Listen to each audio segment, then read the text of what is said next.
All right, welcome back to Speak True Sports. I'm Bert, and today we're going to be making our predictions for the Eastern and Western Conference standings in the NBA. Now, if you're wondering what the site I'm using is, because it's a really clean and nice site, it's called enjoypredictions.com. I'll leave a link in the description to it, and I'll also leave a link in the description to the guy who made this, him and his team. I think it was Kenny who made this.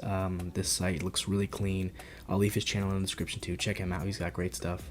But yeah, thank you, Kenny, for allowing people to use your site. And yeah, I think it's one of the most well-made ones, so why not just use it and go ahead and give you my predictions on what's going on. So let's start with the East. So, okay. This is probably one of the toughest years to predict standings in general. In the East, it's a really tight race between, I'd say, like about 10, 11 teams. And in the West, I'd say about the same thing. It's a tight race, and this could be one of those years where, especially in the West, this could be one of those years where a top 4 team could be separated from a 9 or 10 seed by only a few games. Like, it's going to be close, very, very hard to predict. But we're just here to have fun, all right? We're here to have fun and either look dumb at the end of the year or look really, really smart. So I'm gonna start with number 1. I'm gonna give it to the Philadelphia 76ers. I mean, they just have so much talent. I feel like they're going to be gunning for the 1 seed low-key this year, as long as they're healthy. That's the thing that's holding them back the most, I think, is their health. Embiid I think, is going to try to win MVP this year. I think he's going to try to have a really, really good year. And we should have a award prediction video coming out after this one. So you can check that out and see if I really give him MVP or not. But yeah, I have Philly first. Tyrese Maxey, I expect him to take a jump. The team is just set up to be really, really solid in the regular season, I think. Number 2, this is going to be controversial for some people. I'm going to put the Miami Heat. Look, everyone's been putting Miami like 6 or 7 or 5 or lower. And that could happen. That really well could happen. But you look at what Miami had to do last year, like all the stuff they had to go through last year, all the injuries, the COVID, Jimmy Butler, who was shooting literally 0% from 3 for like the first 3 months of the season. You look at what they had to go through last year, and they still ended up finishing first. I know they haven't made many improvements to the roster, but they seem to be switching the rotations around a little bit, experimenting in the preseason, and we'll see what comes of that. I think the Miami Heat are going to be a really, really good team. I think they're going to be a top 3 seed, and even injury is not going to hold them down too much, I think, because they have a lot of depth, and they have one of the best coaches in all of sports, or in all of basketball, I should say, and I guess all of sports too, Eric Spoelstra. So, look, don't buy in on the Miami's going to suck train, okay? The whole thing with them not adding anything is going to hurt more of their playoff chances, their chances to advance in the playoffs. It's going to hurt that more. It is going to hurt more than it is going to hurt the regular season record. Regular season wise, Miami's still going to be elite. They're going to be top of the pack. They're going to be here at number 2, I believe. Number 3, I have the Milwaukee Bucks. This is kind of just, I think the Bucks are okay with not getting the 1 seed. They've won before while not being the 1 seed. They're okay with it. So I think they're going to be not as heavy to get it as Philly or Miami are, and they're just going to be kind of coasting. And look, there's always a chance of injury. They could go down a little bit. I don't expect them to go down too much unless Giannis gets a really heavy injury. Knock on wood for that. I hope he does not. I don't think they're going to slide that much. I think they're a top 3 team as well. So let's go to number 4, where I have a bit of a slide for the Boston Celtics, who finished 2 overall last season. And honestly, I could see them sliding further. I could see the Celtics as low as 6. And let me tell you why. It's because the head coaching issues there. I know it's like I don't want to put too much emphasis on what's going on there, but it's going to affect how they play on the court for sure. Also, injuries. Jaylen Brown's kind of been a little injury prone a little bit. throughout his career, so that could hurt them. They still have a good team, so I still want to put them in the top 4, but it's like I don't expect them to be 1 or 2 this year. I don't think you should expect them to be 1 or 2 this year. I could be wrong on that, but I really think Boston's going to be chilling around 4, 5, or 6. Yeah. And, the end of the year run last year kind of did feel a little too good to be true. They just got really, really hot. They clicked really, really well. But without their coach now, are they going to be able to do the same thing? We'll see. Well, this will be a good test to see how much coaching really matters. How much will the scheme and their actual head coach, how much will it matter? And also, Al Horford's a year older. It's not ideal. But this is going to be a good test to see how impactful coaching is. Number 5, this is going to be a little controversial as well. I have the Toronto Raptors here. Now, hear me out. This team is going to be playing great defense for the entire season. Okay? They've got Scotty Barnes, who, if he develops a jump shot, is going to reach star, potentially borderline superstar levels. And Toronto just has a really good overall team. They're decently deep, and I just like their consistency. They play defense every night. They play their hearts out. Nick Nurse is great as a coach for them. I think this Raptors team is really, really good. If they're not 5, I'd expect them to be 6. I don't expect Raptors to be in the play-in unless some serious injuries happen, which could always happen, I guess. But yeah. Number 6, I have the Nets just avoiding the play-in. And I think Ben Simmons is going to really help them in the regular season. The reason I have them 6 is because I'm a little worried about, the status of Kyrie Irving at times. Sometimes he just isn't with the team for like weeks, whether that's, mental health break or something going on, or maybe he just needs a break. Or even, if he gets injured, because Kyrie Irving is injury prone. I don't know when the last time he's played like a full season is, but it's been a while. He usually plays like 50 games a season, so that should tell you enough right there. It's going to be a bit tougher to climb without Kyrie. They can still do it. They still have a lot of talent. They have KD, obviously, and then Ben Simmons is there to help for the regular season. Playoffs is a different story. We'll get to that when we get to the playoffs. But I'm not going to cover the playoffs in this video. But yeah, also I just think I think a Milwaukee versus Brooklyn matchup in the first round would be really, really fun to watch. To see, what happens, just what unfolds. I think that would be really, really cool. Yeah, let's go to number 7. Number 7, I have the Cleveland Cavaliers.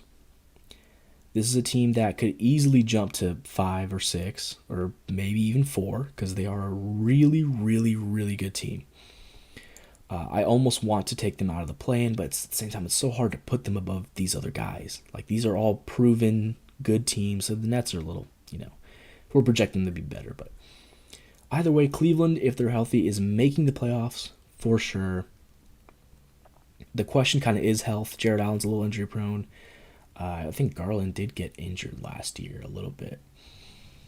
But yeah, this team, it's hard to say that they're going to be here because, it feels like they've improved a lot by adding Donovan Mitchell. But at the same time, it's just so hard to put them above these guys. I think I'd put them here. I might consider just doing this, right now. Just putting Cleveland at 6 and putting Brooklyn at 7. But then at the same time, it's now I'm really discounting Brooklyn. But at the same time, that could happen. Brooklyn's defense isn't perfect. They could still use, another more rim protection. Ben Simmons helps their perimeter defense, but, it's tough. It's really, really tough to figure out. For now, I'm going to have it like this because that's how I had it originally. But very easily, it could be this, or even this. I seriously think the Cavs could get a top 4 seed this year. They're a good team. They're going to be a good team. They play defense. They added pieces to their offense. But for now, I have them at 7, unfortunately. At 8, the other team that's going to be in the play-in, the Hawks. I like what the Hawks did as well this season. I'm just still worried about the rest of their team. First of all, DeAndre Hunter is very good, very injury prone once again. DeJounte Murray and Trae Young, probably going to be a good duo. Can they overcome the rest of their team, though? I don't know if they've done enough. I don't know if they have enough to leapfrog any of these teams above them. Like, Brooklyn, okay, Brooklyn is such a wild card pick. They could literally go anywhere from, like, the third seed to straight up, like, the eighth. Like, they are so all over the place, depending on injury and what happens throughout the season, which is 90% of, of the standings, right? It's opportunity, injury, and what happens throughout the season. Depending on all that stuff, like Brooklyn has probably one of the widest ranges of all. I think Atlanta is probably, I feel like they top out probably at 6. I think that's the highest they could get to.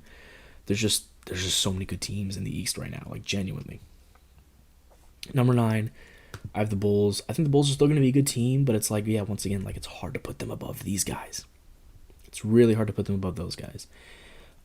Yeah, their defense, I'm a little concerned about. At least they have Patrick Williams back. Ayo Dosunmu is going to fill in great for Lonzo Ball, I think. He did last year, and this should be a good team still. But like last year, towards the end of the year, they got a little inconsistent. Without Lonzo, their defense does suffer on the perimeter at least. And it'll be nice to see if DeRozan can repeat his performance, can repeat what he did last year and be borderline an MVP candidate. I don't know if that's going to happen, but it'll be nice to see if it does, because Chicago could definitely go up to like the 6th seed. But yeah, number 10. This is a tough pick, and I am a little biased, but I'm not biased enough. I'm gonna go New York for number 10. I think this New York Knicks team is actually really good. I think it's better than people think. But at the same time, like I said, I can't put them above these guys. It's so hard to put them above these guys right here. Look, I think Obi Toppin's going to have a good year. I think Quentin Grimes is going to have a potential breakout. Jalen Brunson could be really good.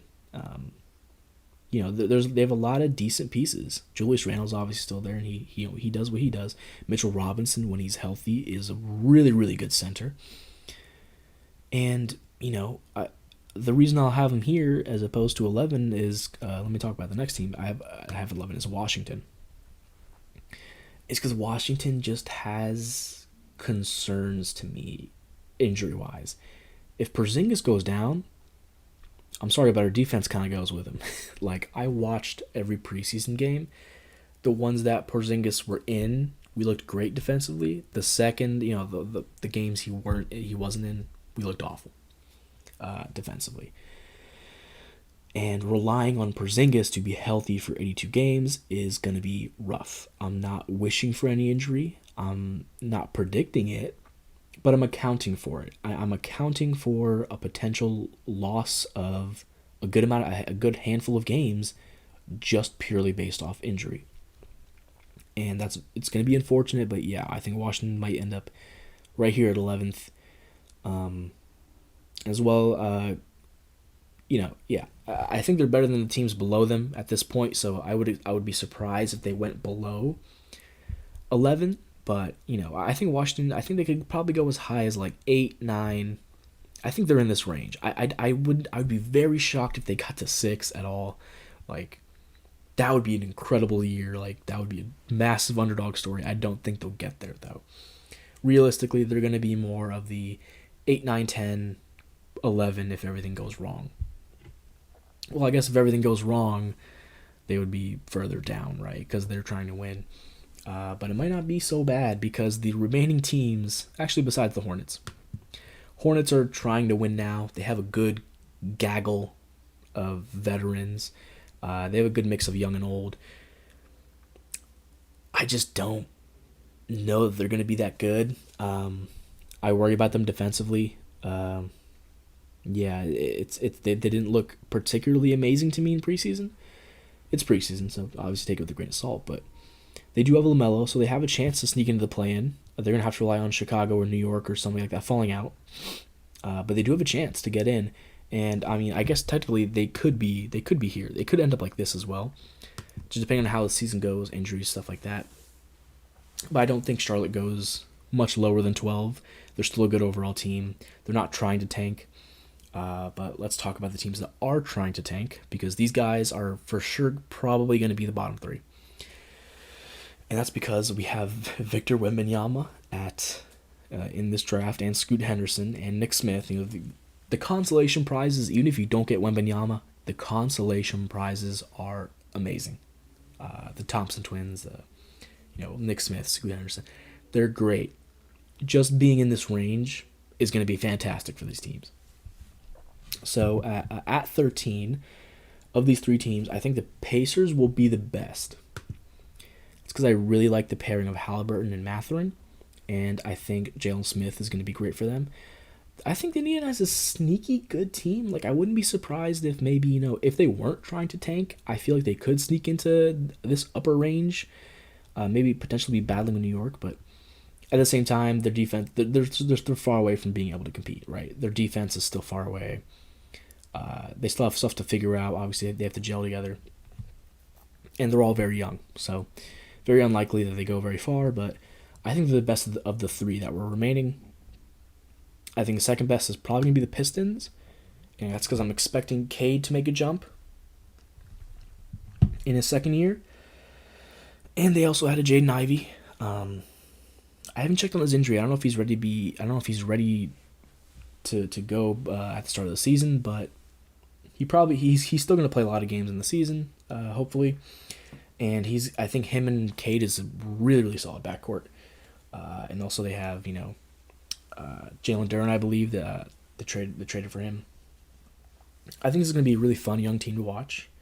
We'll see if Killian Hayes can finally make the jump. He had a really good preseason game earlier. But yeah, we'll see. We'll see what Killian Hayes can do. He'll probably be coming off the bench, which might be better for him, honestly. I think he's a bad fit next to Cade, personally. But yeah.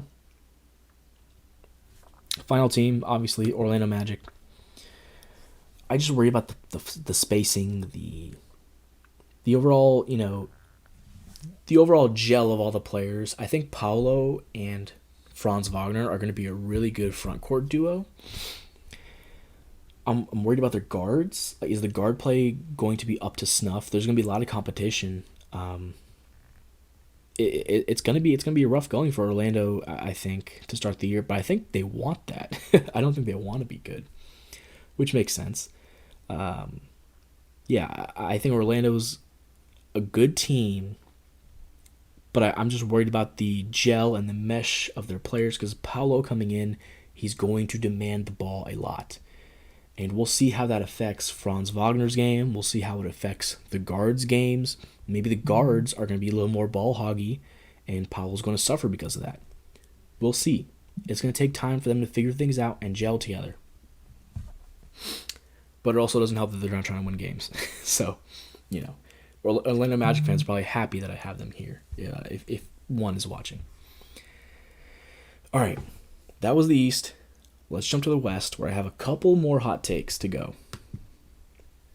All right, in the West, number one, I have. Hold on to your horses here, people. Hold on to your seats. If you're standing up, sit down real quick. All right. I got the Dallas Mavericks taking the first seed. I think this is their year. They have so many good pieces. They may not be the best team, but I think they'll be gunning for the 1 seed. I think Luka's going to have an incredible year. They added Christian Wood. They added JaVale McGee. 2 really, really good pieces for them. Christian Wood has a chance to be 6th man of the year. JaVale McGee we've seen what he's done. He elevates contenders. I'm expecting him to help elevate Dallas. He's a great rim protector. He's a great lob threat. I think Luka's really, really going to love him. And I think this team is they're so bought into Jason Kidd right now, and the defense is already really, really good. Adding JaVale makes it better, because one of their biggest weaknesses last year was rim protection. They didn't really have a real, true rim protecting center. Now they have JaVale McGee. Another problem for them last year was bench production. Now they have a Sixth Man of the Year candidate right here, right? So they also have Dinwiddie, obviously. I guess the bench production wasn't that bad because they had Brunson last year, but still. They have Dinwiddie, who was good for them. They have Davis Bertans, who I guess can come in and hit a couple threes.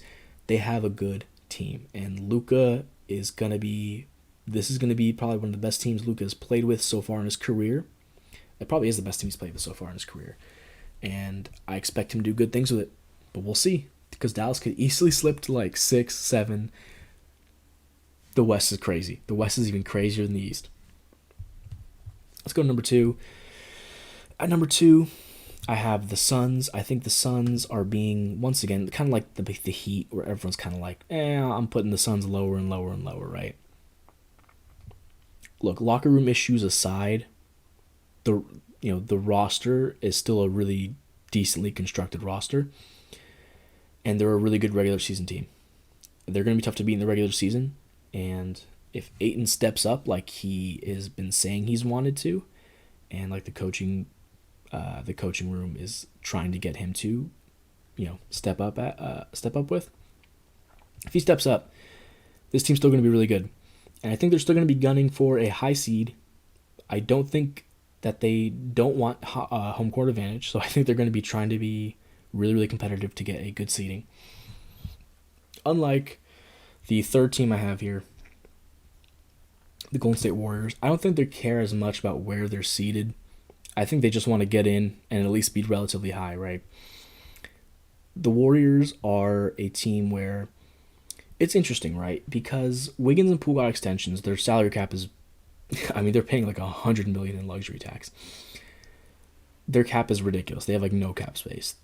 And they have to potentially pay Draymond Green, who they might not pay anymore. It's very interesting, though, because when Draymond Green goes down, we saw that they really struggled last year without Draymond Green to help initiate the offense. And their defense was relatively okay. It definitely suffered without Draymond, but it was relatively okay. But their offense was the thing that suffered the most. Draymond does a really good job of finding open guys, getting guys open, doing those little screens. He's really good at setting screens. He does all the little things you need to win, right? If Draymond goes down, or if there's any type of more issues, this team could fall a little bit. Obviously, if Steph goes down, there's going to be issues. And Steph's, recently been very, very clear of injuries. However, by recently, I mean like over the past decade. Like he's been way better about injuries than he was when he first came into the league, right? But, however, it still is an issue for him, and it might pop up again. And we'll see if Jordan Poole can totally replace Steph. I think they struggled more without Draymond than they did with Steph, even though Steph is the better player. Just because of how crucial Draymond is to running the offense. So we'll see if someone can step into that role and do what Draymond does. Maybe they try to mold Kuminga into that role, which would be really, really interesting. I think it's gonna be a fun time though. Let's go with number 4. I have the LA Clippers. If the Clippers stay healthy, relatively healthy, because they are in my opinion, I think they're the deepest team in the league. They're up there with Golden State, and they're up there with Miami. They're up there for one of the deepest teams in the league. If they're relatively healthy, I don't see what's holding them back from getting a top 4 seed. Like, I really don't. They have so much talent on their roster. They should be able to do it. The only thing that'll be holding them back is kind of injury. Injury's been holding them back. And coaching, but Tyronn Lue's there now, not Doc Rivers, so the coaching matters less. And when Tyronn Lue's been there, obviously they've been hurt, so it's kind of been tough to judge Tyronn Lue fully. But I really like Tyronn Lue. I think he's a great coach. I was advocating for him to get signed back when he was basically like a free agent, right? When he wasn't signed to a team. I was like, I don't know why, because he's a great coach. If you want proof that he's a great coach, go look at, I have a book about the 3-1 comeback. I forgot exactly who it was by, but it has LeBron on the cover. It's about a 3-1 comeback, and underratedly, Tyronn Lue played a big role in that comeback, in galvanizing the locker room. And people don't give him enough credit. And yeah, I think Tyronn Lue is a great coach. I think he's going to coach this team up. And if they're healthy, don't see why they can't be a 4 seed. I really don't. Number 5. This is going to be a little... I mean, all these are controversial because it's like, okay, do you really expect Dallas to be number 1? I don't know. Do you really expect LA to get to number 4? I don't know. We'll see. But that's the fun of it. That's the fun of making these predictions, right? Number 5, I have the New Orleans Pelicans. There they are. I couldn't find them. The New Orleans Pelicans. And the reason I'm saying this is because of how good they looked to end the year last year. Once they made that CJ McCollum trade. If Zion is healthy, this team could jump to a top 3 seed. If Zion's not healthy, if he gets hurt, I think they're still good enough to end up with like a 5, 6, or 7 seed. I think they're still good enough to make playoffs and potentially avoid play-in. CJ McCollum is just really, really good. They have a really good set of wings. They have Trey Murphy in the back, like just waiting. They have a good set of wings, good set of guards. It's a really well-built team. Their center is good. I don't see why they can't get here, even with Zion being hurt. Yeah, CJ McCollum has been a great leader for them. Brandon Ingram's there, obviously. Like, they've got talent. And if Zion's healthy, like, watch out. This team is going to be really, really good. Let's go to number 6. Number 6, I believe I have the Memphis Grizzlies. And this is like okay, I don't want to count them out too much. I feel like they've like already fallen a lot. But we've seen what they can do. We've seen the Grizzlies could easily be the 4 or the 5 or even the 3. We've seen what they can do with and without Ja. And that's a huge thing. They're good with Ja and they're good without Ja. And that's really going to help them through the regular season because Ja is a little injury prone because he plays so athletic and recklessly. But yeah, this team's going to be good. I don't want to count them out too much and put them in the play-in. I feel like that's too much. I don't know. I can't bring myself to do it. But yeah, I do have the Grizzlies at 6. At 7, this also pains me because I want to put them higher, but I can't. It's the Nuggets. I mean, realistically they could go really, really high too. Like this is, I'm telling you, like I think from probably like 3 or 4 to 10, maybe not to 10, maybe to like 3 or 4 to like 9 or 8. I think it's going to be really, really tough, or I think it's going to be a tight race between all the teams there. They're probably going to be separated by a few games. So if Denver just if things go a little bit wrong towards the end of the season, boom, they drop to the 7. Like they could easily be up here and then they lose a couple games, boom, boom, boom, down here.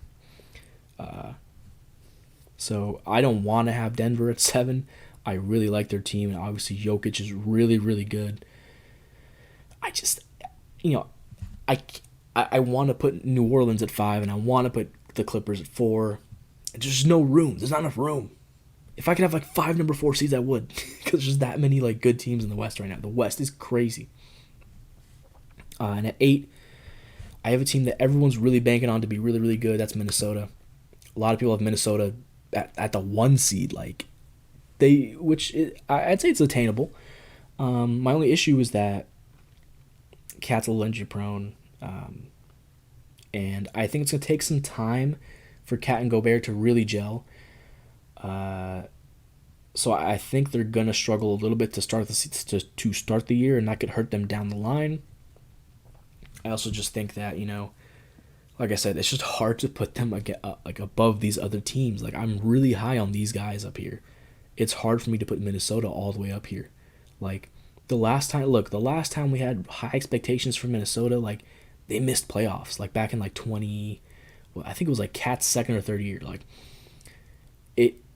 the last time we had high expectations for the Minnesota Timberwolves, they kind of disappointed, and I don't know. I'm not fully bought in. I'm not fully bought in yet. Rudy Gobert is obviously an incredible regular season player. He's going to be great for them. But I just don't know. I don't know. Also losing kind of like a leader in their locker room. They did lose Patrick Beverly, and although like I think he's a little bit overrated on the court, I don't overrate his locker room ability at all because he's a really good leader and he's really good at galvanizing his guys. Like he's really good at that. So I'm a little worried about Minnesota. I have a couple concerns, but I just can't put them above these guys. It's hard for me to put them above these guys. Like it's hard for me to see it. If they really do climb all the way up here, like that is gonna be one of the stories of the NBA, and I'll probably put somebody into contention for some award, right? Number nine seed. I'm doing it, man. I'm doing it. Give me the Kings. Give me the Kings. Okay, I know everyone's really bullish on the Kings and don't want to believe in them. I say screw it. If there's a year they're gonna do it, it's this year. Fox and Sabonis are an incredible duo together, offensively. Keegan Murray is one of the best rookies. Obviously, he went fourth overall. I really want them to start Keegan Murray. I think if they start him, they have potential to go higher. But like at the same time, are they really gonna go higher than Minnesota? Like I don't know. I can't really do that right now. Right now they're starting Kevin Huerter. Don't think that's the right choice. I think Keegan Murray should be the starter. He should get it. He's going to be your starter. So why not just expedite the process now? I know he's a rookie, but he can shoot from distance from the NBA line already. He doesn't make too many mistakes. He's way better on defense than we thought he'd be. And he'd give you a huge front court, a really big front court to contend with the Minnesotas, the Denvers, the Dallases, the Phoenixes. You know, I think Keegan Murray would help a lot, and I think a lot of what happens with the Kings is going to be kind of dependent on coaching and what they do with the roster. I think the roster is really solid, and in the East, I probably put the Kings into the playoffs as well. Where would I put them? Let me see.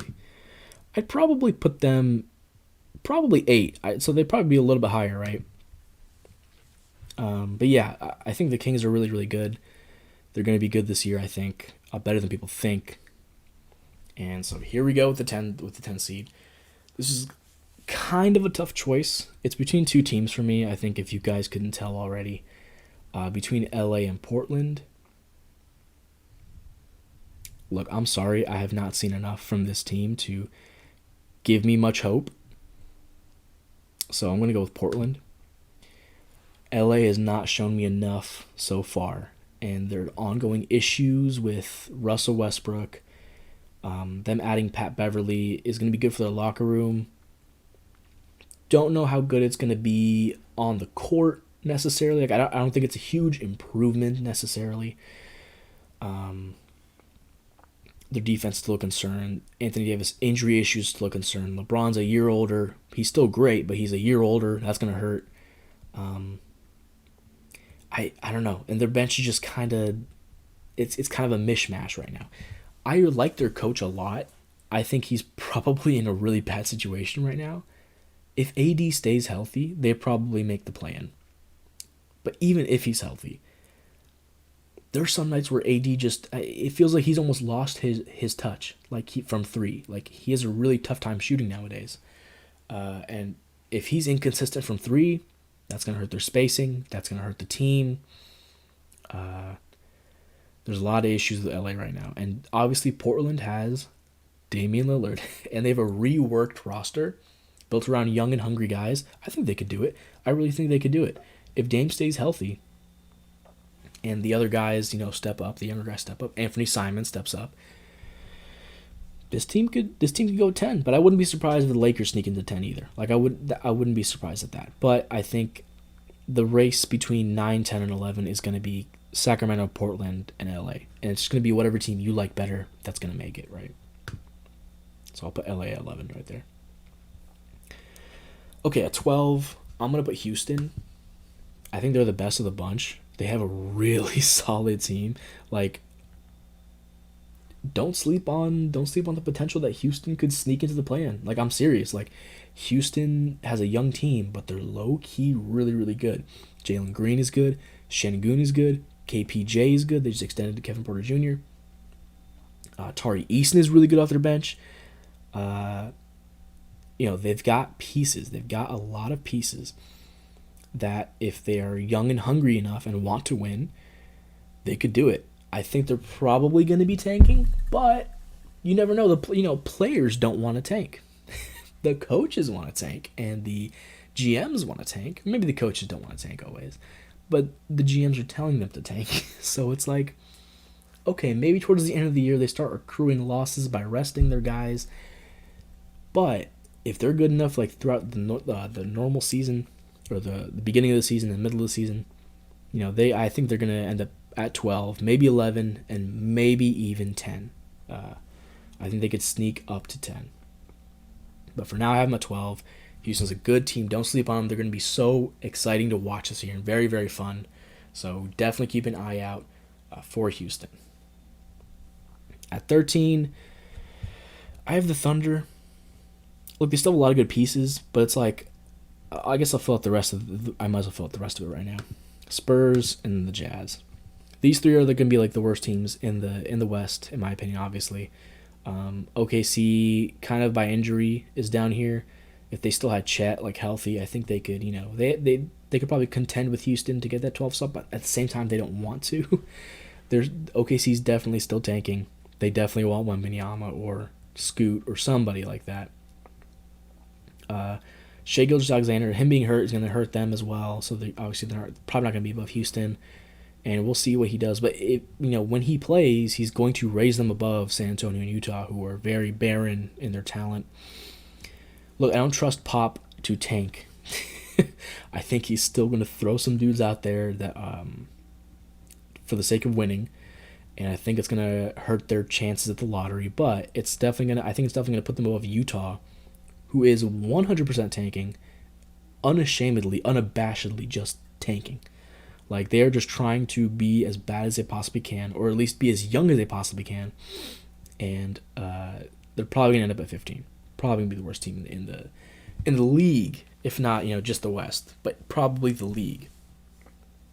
But yeah, those are my standings. This is the West. This is the East. Let me know what you think. Let me know what I'm wrong on, what I'm right on. In the comments below. Leave a like if you enjoyed, if you've watched this far.